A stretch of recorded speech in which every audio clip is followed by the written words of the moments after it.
So, Christy, we're out here on another search for Q, but you've had a very extraordinary journey because you have Austin, your own son, that's missing. But tell us a little bit about that journey that you've had. And, you know, you had to make a conscious decision of getting involved in this side of things, but how has that helped? And just tell us a little bit about your journey.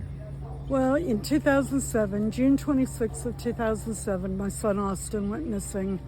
Michael Austin Davis, we call him Austin, out of Jacksonville, Florida. And it changed our whole family's life for the worse, of course. But it led us on a journey that every missing person's family's journey is a little bit different. Every story is a little bit different, but we all have a lot of things in common. And it's the fact that you just want to bring your missing person home. And over a year's period of time, I saw time and time again how searchers would come and respond to the call. After a couple of months, law enforcement came to me and said, you know, we've done all we can do to find your son, now it's up to the family. And I said, well, you know, what's that mean, it's up to the family? You know, I'm not a searcher, I'm not, you know, I don't know, you guys train for this stuff. And he said, we've done all we can do. So that left our family looking for ways to continue the search.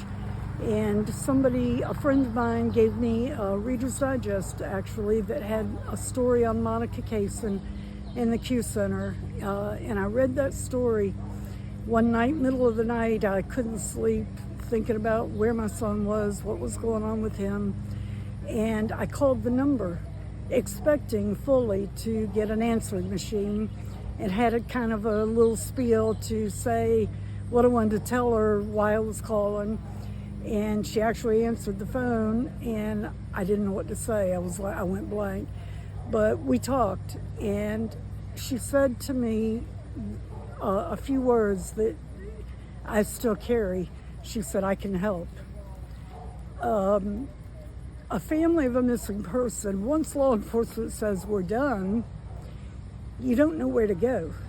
And when you have somebody say, I can help, and they speak from a place of knowledge, not just I want to help, but I can help, it means the world.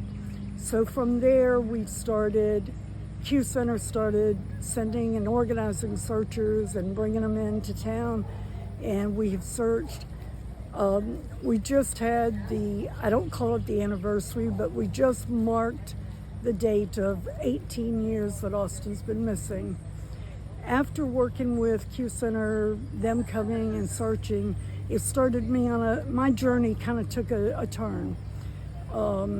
I grew up in North Florida, running through the woods, not scared of doing that, in the swamps, whatever.